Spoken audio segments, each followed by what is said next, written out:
கூவம் நதி மீட்டெடுக்கும் திட்டத்திற்கு மீண்டும் புத்துயிர் கொடுக்க சென்னை மாநகராட்சி திட்டமிட்டுள்ளது.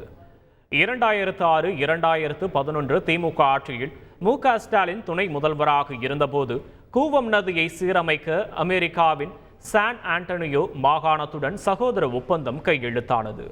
அதிமுக ஆட்சியில் திட்டம் கிடப்பில் போடப்பட்ட நிலையில் சமீபத்தில் மேயர் பிரியா அமெரிக்கா சென்று ஒப்பந்தம் புதுப்பிக்கப்பட்டது.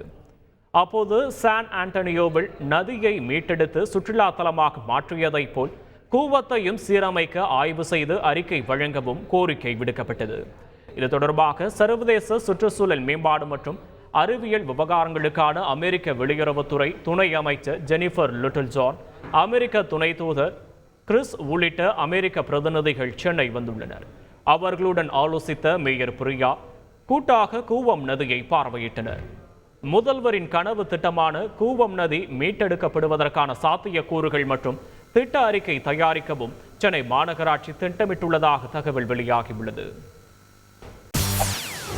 செய்திகளை உடனுக்குடன் தெரிந்து கொள்ள உடனே சப்ஸ்கிரைப் பண்ணுங்க.